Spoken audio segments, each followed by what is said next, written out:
uma política muito corrupta, uma democracia instrumentalizada, que é prisioneira do poder financeiro. Essa é que é a verdade. A gente não vai chegar em lugar nenhum com isso aí, cara. O problema, assim, que eu vejo, inclusive eu até queria saber a opinião do senhor, eu noto que isso preocupa muito o Robertinho. O processo de transição, ele é doloroso. O chinês sofreu muito para chegar até aqui. O chinês ele teve que trabalhar bastante para chegar até aqui.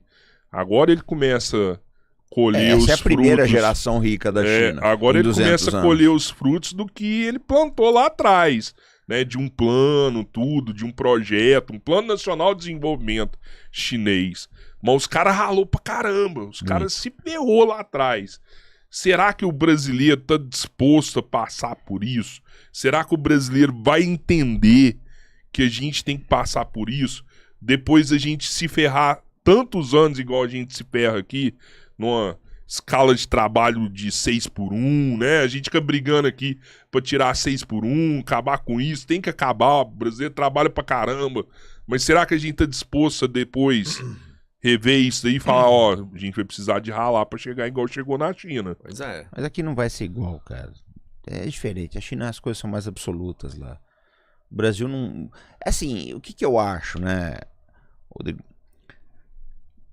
São povos diferentes, condutas diferentes e a própria lida com a vida e com a história é diferente. O Brasil, a China sempre foi um país conturbado. Se você pegar uma lista das 10 maiores guerras da história da humanidade, 6 são chinesas. Revolução de Taiping, Guerra do Ópio I, Guerra do Ópio II, né? As invasões bárbaras que eles tiveram, as lutas com os mongóis, rebelião dos Boxers, guerra civil chinesa, invasão japonesa, etc. São guerras de milhões de mortos. De milhões de mortos. O Brasil não tem esse histórico. Então, o que eu acho que vai acontecer com o Brasil? Acho que a gente vai chegar num ponto, vai chegar uma hora, e tá chegando, vocês são parte disso, tá chegando essa hora, que a gente vai ter que sentar com o Brasil e falar, vamos conversar, e vamos tentar traçar um futuro comum.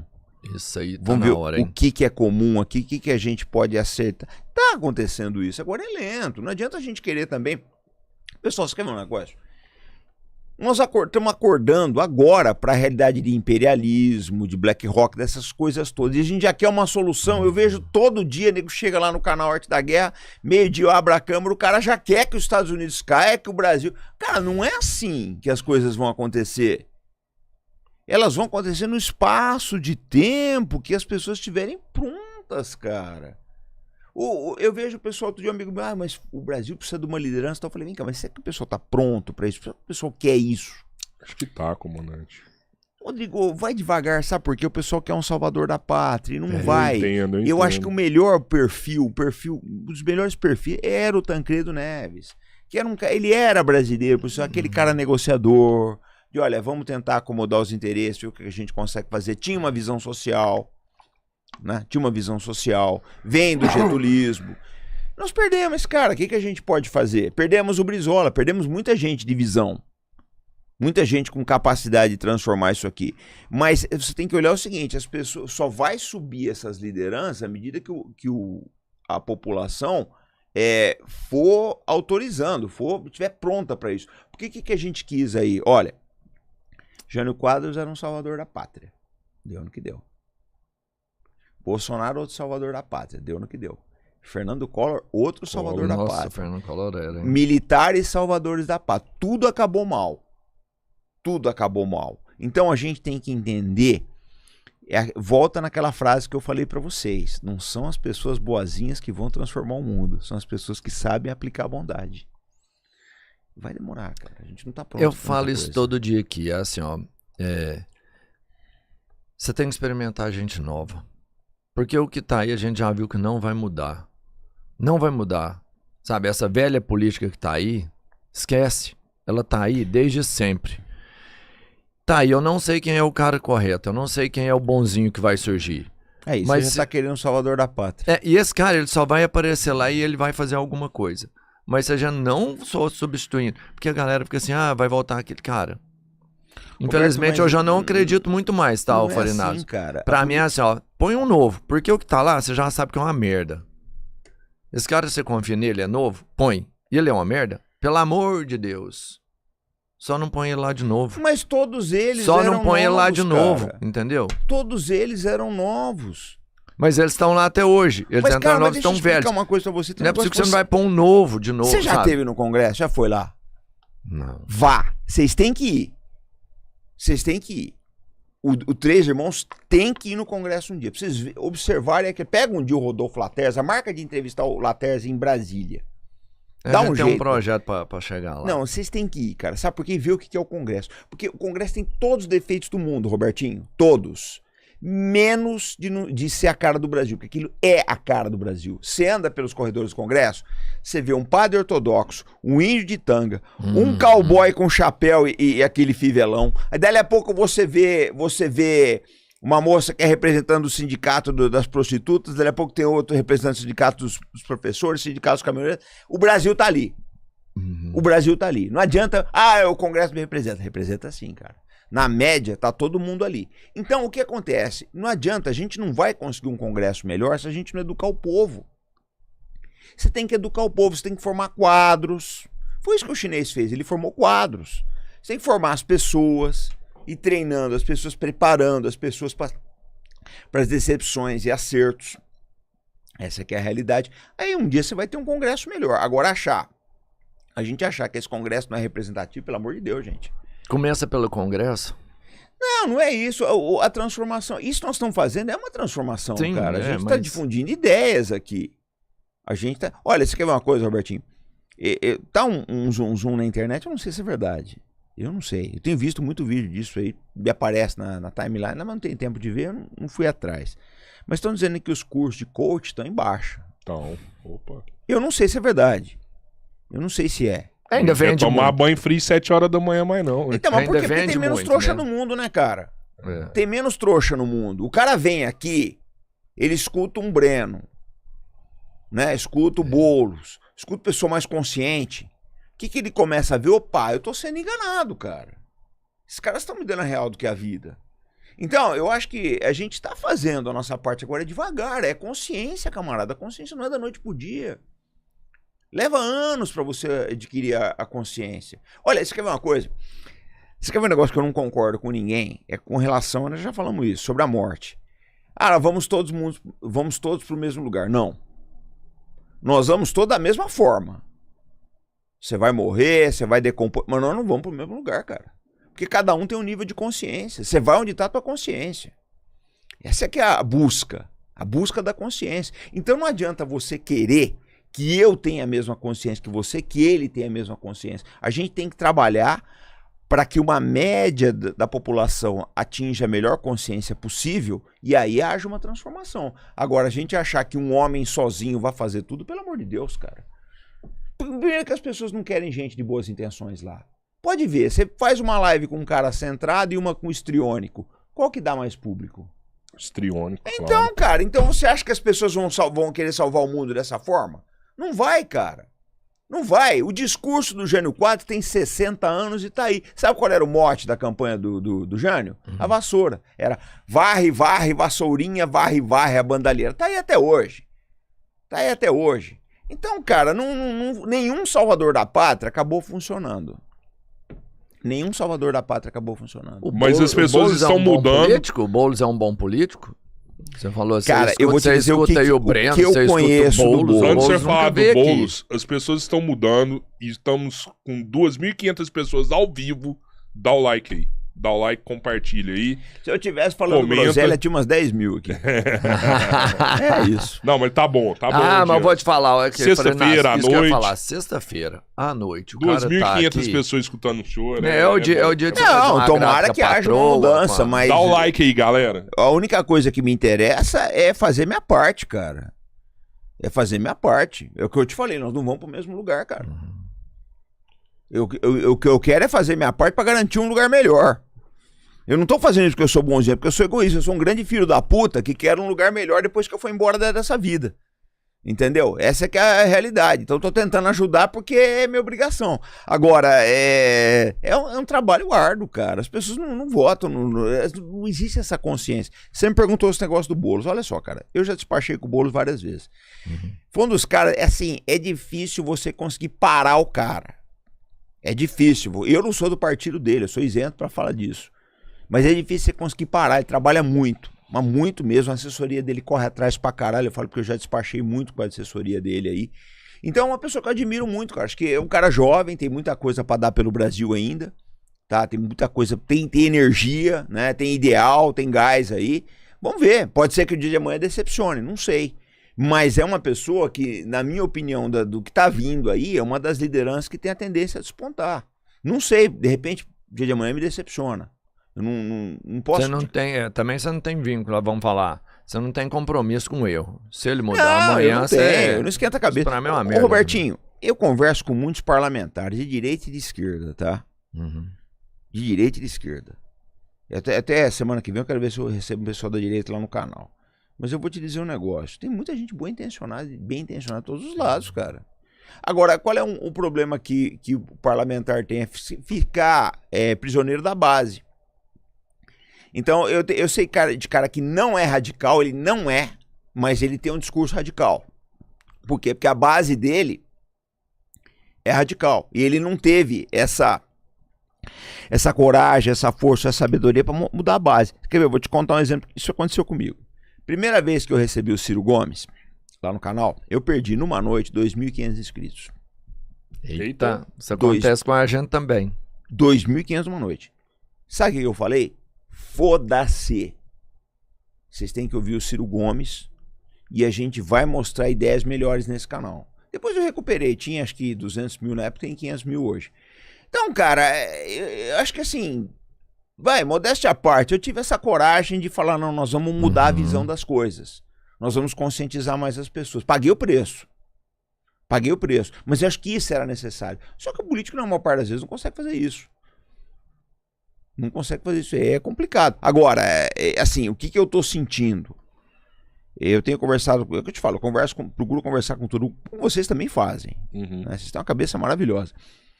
E eu tenho conversado com muita gente da esquerda, e o que a gente está notando é que a esquerda começa a abrir mão do identitarismo, ela começa a olhar mais para o desenvolvimentismo, e essa pauta da segurança pública, ela vai se tornar uma briga da esquerda também. Então, e a direita, eu acho que ela tá vindo um pouco mais pro centro, muita gente da direita tá começando a vir pro centro, né?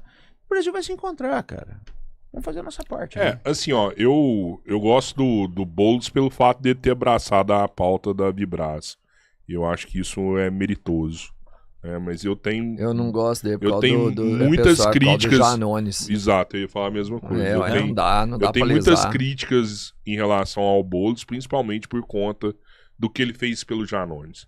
Pra mim, o Janones, assim, é um câncer dentro da política. Ele teve a chance ali de dar o voto pra caçar o Janones e ele fez o contrário. Rodrigão. Mas política é um jogo sujo. É a política. Né? Política é uma parada suja, né? É a política. Às vezes você precisa fazer aliados lá na frente e tal, vai entender. Mas essa é a política do Mas Brasil. Isso que me deixa voltado aqui, inteiro, mano. Lá na Robertinho. China não dá. Você constrói a carreira e você vai dar uma cagada dessa. O cara pisa no cocô, pisa de novo.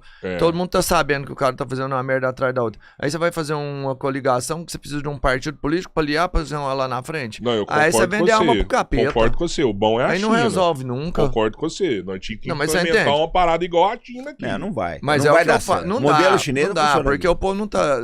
Isso que eu falo. A China é exemplo é a China. Vamos fazer igual a China? Não, igual a China não. Só que é os louros, mas não quer pagar o preço pra ser igual, mano. Não dá. Porque nós somos diferentes, Robertinho. Você isso. tem que aceitar isso. Eu aceito. Só que você Nossa. tem que aceitar que a gente é diferente. Aí você quer me mostrar uma coisa que não é nossa e falar Cara, assim, olha isso aqui. Cara, peraí. Ué. O que eu quero colocar pra vocês é o seguinte. O que a gente precisa fazer? Vamos olhar dentro do modelo chinês, o que dá pra aplicar aqui? É isso que Vamos eu olhar. falo. Ó, isso aqui dá. Não, todo mundo concorda. Então vamos lá. Vale Então vamos isso, colocar então isso aqui, bom. isso aqui funciona. Esse outro, esse aqui não, cara. Isso aqui não vai funcionar, não dá certo, por isso, por aquilo. Você quer ver um negócio? Então não vem mostrar todas as Então- belezas de uma mulher, sendo que ela é cheia de defeitos. Não, mas olha só, o Robertinho. Você quer ver um negócio? Por exemplo, vamos pegar uma coisa aí do comunismo chinês.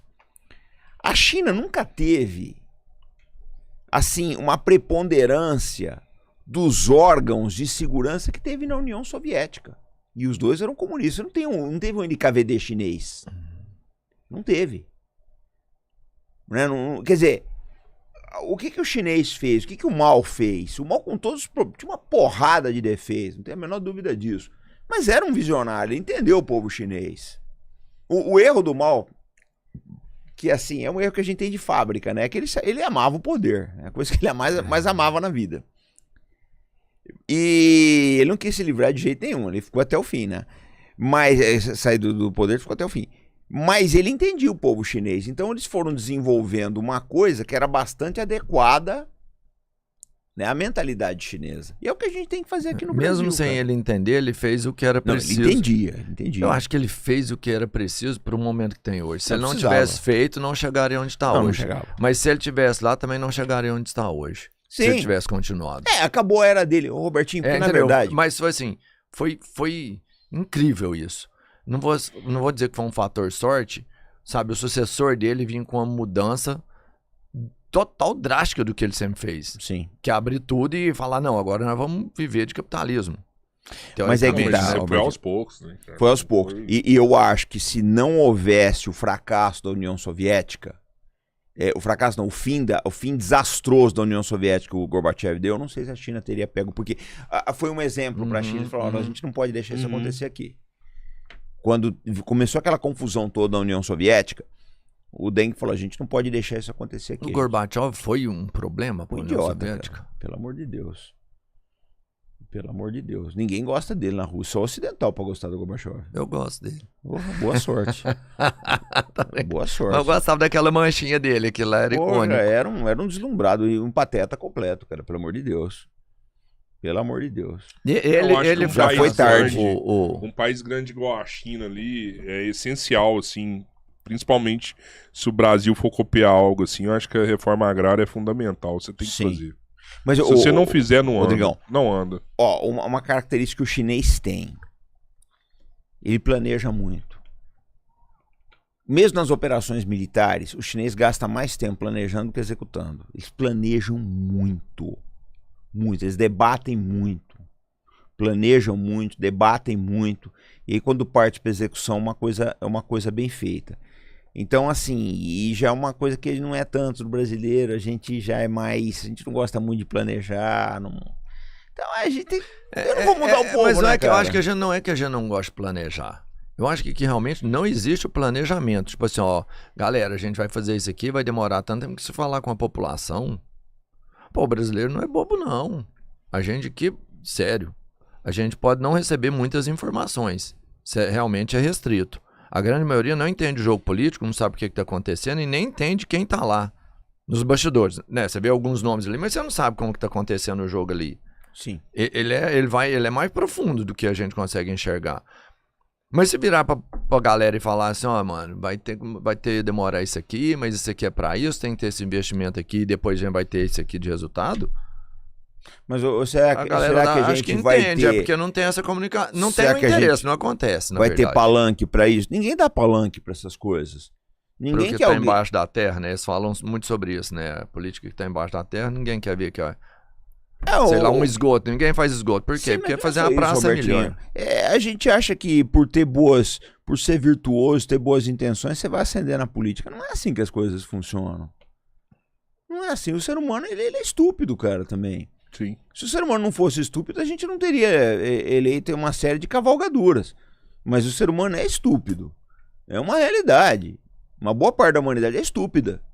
Então é difícil, cara. É um trabalho, ninguém falou que ia ser fácil, é um trabalho de construção. Você não vê esse caso da Vibraz aí? Faz anos que a gente tá brigando com isso. Agora que começa a dar alguns resultados aí, nossa esperança é com o bolo do Ministério. Mas não... Leva tempo. E é uma coisa que tá na cara que a gente precisa da Vibraz. Tá na cara, é gritante. Só um imbecil que não percebe isso. Mas tem gente que é contra. Então é difícil, cara. É difícil. Robertinho, o dia que o Forinaz passou lá em Araguari, com a turma da Vibraz, que tava indo pra Brasília, eu não te falei. Tava a galera toda dentro do ônibus, assim, né? E a gente tava conversando, parei lá, trocar ideia com eles. Cara, um tanto de gente qualificada mesmo, assim, sabe? Uns caras foda pra caralho, assim, sabe? Os caras... Você vê que são pessoas, assim, que qualquer país pegaria e falava assim, ó... Exatamente. Vem cá, vem trabalhar aqui. sabe? Profissionais que nós formamos aqui dentro do Brasil, assim. E aí, nessa hora, você vê a importância de um país ter indústria de transformação com pessoas qualificadas. É fundamental investir nisso daí, né? Pô, um povo foda pra caralho, velho. Trabalhador ali que constrói míssil, constrói foguete, constrói e lança foguete. Cara, quanto... É muito foda isso aí, sabe, comandante? Eu vi isso e é de arrepiar, assim, ver o quanto a gente tem pessoas boas aqui no Brasil. Tem, mas precisa promover isso, precisa fazer a nossa parte. Nós estamos fazendo, é o possível, né, Rodrigo? É o possível, acho que a gente tá formando uma geração nova, vai vir um pessoal novo aí que vai tocar isso daí, uma hora eu vou ter que parar, né? Vem um pessoal novo, vai tocando e segue o jogo. O senhor tava falando de segurança pública, que é a pauta do ano que vem. Eu não sei se o senhor viu, já falei isso algumas vezes aqui, um vídeo do Gustavo Machado. Ele tava analisando a indústria do Brasil, assim. A nossa indústria nacional é muito mais baixa do que o gráfico dela é inferior a vários países envolvidos. E se pegar internamente no Brasil, as 3 capitais onde ela é menor é Rio de Janeiro, Salvador e Belém. Os 3 estados mais violentos do Brasil. Então, assim, a pauta do ano que vem é combate ao crime organizado, as facções criminosas. Eu entendo, vai ser mesmo. Mas cadê a galera falando de emprego de qualidade, indústria de transformação aqui, de boas parcerias, né, de desenvolvimento? Eu não vejo como lidar com o crime organizado se não fizer isso no país. Mas nós somos 2. Mas eu já falei isso aqui várias vezes. Qual é o problema da segurança pública no Brasil? Você tem, por um lado, a esquerda, que ela apodrece a segurança pública porque ela é contra encarceramento, ela quer cercear a polícia, uma série de coisas.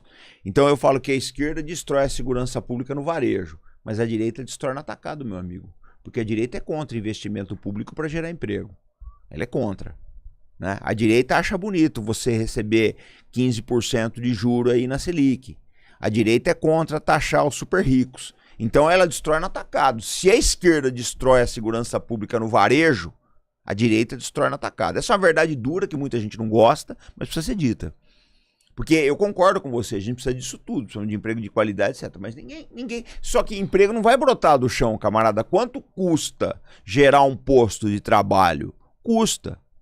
Custa gerar um posto de trabalho. Isso tudo aqui que está gerando alguns postos de trabalho, custou para você montar toda essa estrutura. Então, sem investimento, você não vai chegar lá. Foi o que o chinês fez, meu amigo. O que o chinês quer? Emprego, cara. Pô, comandante, mas a gente já tem esse dinheiro aqui. A gente já tem todas as riquezas, a gente não precisa comprar commodity de ninguém. E tá na mão de quem? O problema todo é esse. Ninguém quer dividir. Você tem uma das piores elites do mundo. A elite brasileira não quer porra nenhuma, cara. Não quer porra nenhuma. Né? Se ele não puder não dividir, beleza. Beleza. Ele pensa o quê? Não, eu vou ganhar dinheiro aqui, vou pagar menos imposto e eu tenho 3 passaportes aí na gaveta. Se a coisa ficar ruim, eu pego meu jatinho e vou pra Genebra. Eles não pensam em investir aqui. Ó uma Vibraz dessa, se o Brasil resolve estatizar ela. Que com a Vibraz estatizada não vai gerar de emprego e não vai gerar de renda aqui pra dentro do país. Então, mas quem é contra a estatização? É sempre isso, é sempre o problema da direita. Ah, não, vai jogar dinheiro do Estado numa empresa porque vai dar prejuízo. Até a dó, né, cara? O pessoal não tem uma mentalidade de progresso. Porque não vai... Ô, Robertinho, só aí você fala, você não vai ter progresso sem sacrifício. A gente não pode, a gente precisa parar com essa mentalidade de querer que as coisas melhorem às custas dos outros. As coisas vão melhorar, mas o nosso sacrifício tem que entrar na conta. É o que eu falei pra vocês, pô, a gente vem aqui. Eu tô cansado, trabalhei o dia inteiro, mas por que eu tô aqui? Porque eu sei que essa mensagem vai chegar pra milhares de pessoas. Então é o tijolo que eu posso dar, isso aqui. É o conhecimento, aquilo que a gente aprendeu na nossa experiência de vida, erros e acertos. Então, eu não acho que a transformação que tem que ser feita vai cair tudo das costas do Robertinho, não, cara. É um pedaço dele, um teu, um meu, por aí vai. Sim, cara. O negócio que aqui falta não é só isso, é um pouco da soberania mesmo. Quando a gente fala da Vibraz, a gente não está falando só de emprego, a gente não está falando só de uma indústria, a gente está falando da defesa de um país. Não tem como você deixar uma empresa, uma indústria, onde você tem a responsabilidade de segurança de uma nação, de um povo, sem ser cuidada. Isso aí nunca a Vibraz vai dar lucro. Não é sobre lucro, não é sobre gerar empregos, é sobre gerar a sua soberania, porque até sobre negociações, porque quando você tem soberania militar, você consegue se fortalecer a ponto de endurecer uma negociação mais dura, que se for preciso. Mas é porque que bater tá, em né, quem tá caído, todo mundo quer. Agora eu tomar tapa na cara, ninguém gosta. Mas é que tá, cara. Essas Entendeu? ideias Se você não estão tiver ganhando força corpo soberana, agora. Essas ideias estão ganhando corpo. Mas antes se pensava aí que o Brasil, que isso não era uma necessidade. Eu falei hoje no Breno de manhã, ó, a Venezuela de hoje pode ser o Brasil amanhã, cara. Pode encostar uma esquadra aqui o dia de amanhã, e aí? o John Kennedy já estacionou aqui na porta. Sim. Né? O John Kennedy teve aqui. Operação Brother Sun. Não era já o Kennedy, era o Johnson. Era o Johnson? É você diz, a Operação Brother Sun, é isso que você tá falando? Não sei a operação, mas eu lembro de um porta-aviões americano em mar brasileiro aqui, bem próximo da costa. Não. Os que são autorizados, tudo bem. O que eu quero falar é a Operação Brother Sun. Aqui em 64, os americanos mandaram uma frota aqui. Para que se houvesse, se na tentativa de derrubada do Goulart ele resistisse, os americanos iam intervir. Foi um grupo-tarefa. Acho que é o porta-aviões Forresta, ou um navio de combustível de aviação, outro levando equipamento antitumulto e por aí vai. Tinha toda uma frota americana a caminho do Brasil, em março de 64. Mas é assim, o que eu acho? A gente está acordando agora para isso, né? Mas é tempo. Você vê quanto que a gente não teve que gritar aí, e gritar no deserto. Eu venho falando isso tem mais de 5 anos, que é um problema. Né? Mas agora acho que as coisas estão mudando. Então é devagar, cara. A gente chegou a lançar o foguete, ó. A gente ia lançar um foguete aqui na Brasa de Alcântara. Eu não sei como é que tá, porque na verdade precisa ver qual é o tipo, né, cara? Quando você pega esses foguetes de longo alcance, ou que atinge aí o espaço, etc., a gente não tem essa tecnologia ainda, né? A gente cede a base, mas a gente não tem essa. A gente não investiu, né? É um fato. A gente não investiu, não quer gastar com isso aí. Pô, eu vi que a China tava fazendo lançamento de foguete no mar. O que muda fazer um lançamento de foguete no mar e um no solo terrestre? Cara, eu não sei qual é a preocupação deles, né? Porque o que acontece é o seguinte, quanto mais próximo você tá do Equador, menor a força da gravidade, Isso. E mais carga você leva, mais barato é o lançamento, uma série de coisas. Então não sei se a China está buscando latitudes mais favoráveis, eu não sou especialista nisso aí. Eu pensei sobre isso, é o que você falou, nem sabia, mas eu imaginei, deve ser pela localização, né? Eu não sei, gente, eu não sou especialista nessa área. Eu não tenho condição de dizer para vocês. Eu perguntei porque você sabe de quase tudo, viu, comandante? Não sei. Eu reconheço quando eu não sei. A China teve problema com crime organizado, com facção criminosa lá dentro? O mal resolveu isso no primeiro ano. Isso rolou lá mesmo? Não, mas é o que tinha, o que mais tinha. Vivia na guerra lá. Em Pequim era casa de ópio. Sim. O que mais tinha na China inteira, mas o Mao resolveu isso rapidinho. Precisou fazer isso. Teve que ser enérgico e realmente a forma que ele lidou foi bala na cabeça dessa galera. Eu não sei se foi só isso. Muita gente foi enviado para reabilitação. Tem um filme do Bertolucci chamado O Último Imperador da China. É a história real do Puyi. E ele os comunistas não mataram ele, cara. Ele morreu de velho. Foi o último imperador da China. Você vê como é que o pessoal fala, o Mao matou milhões. Não é bem assim. O último imperador da China morreu de velho no país comunista. Ele foi trabalhar, ele trabalhava acho que no zoológico de Pequim, não sei onde que ele trabalhava. Jardineiro. Mas não mataram ele. Ele é jardineiro, não mataram ele. Então não é assim como o Ocidente fala, o Mao matou. Não é dessa forma, meu camarada. O Churchill matou muito mais gente do que o Mao na fome de Bengala em 1943. Quando eu falo essa porra, chapéu de alumínio grita, pula alto, peida, faz o diabo. Mas o Churchill matou muito, foi um dos maiores assassinos do século XX, chama-se Winston Leonard Spencer Churchill. Um dos maiores assassinos do século XX. Anota aí, chapelada. Nossa, que silêncio. Então, mas é porque eu não sei em que momento ele fez tudo isso. Quem? O Churchill. 42, procurei, fome de Bengala na Índia. Eles deixaram... Foi tipo uma retaliação com a Índia. Não foi retaliação, foi, assim, várias questões, tá? Foi problema aí de má gestão, eu não sei se eles precisavam do arroz para alimentar as tropas, eu sei que as fotos são terríveis. A quantidade de gente que morreu na Índia foi terrível. Não foi só isso. O Churchill foi responsável, por exemplo, na Revolução Russa, na Guerra Civil da Rússia, ele queria usar gás de mostarda contra os comunistas. No Iraque, ele ordenou o bombardeio de dezenas de aldeias. Ele foi um dos maiores assassinos do século. Ninguém fala nada. Todo mundo diz que acha que ele é bonzinho. Não era, cara. Não era, não. Então, eu acho que a gente tem que desmascarar essas coisas. A gente tem que jogar essas verdades no ar. Né? Os caras ficam putos, mas eu falo essas verdades mesmo. Ele era um assassino. Tá? Não adianta a gente negar. O cara liberou, o cara foi um herói da luta contra o nazismo. Foi.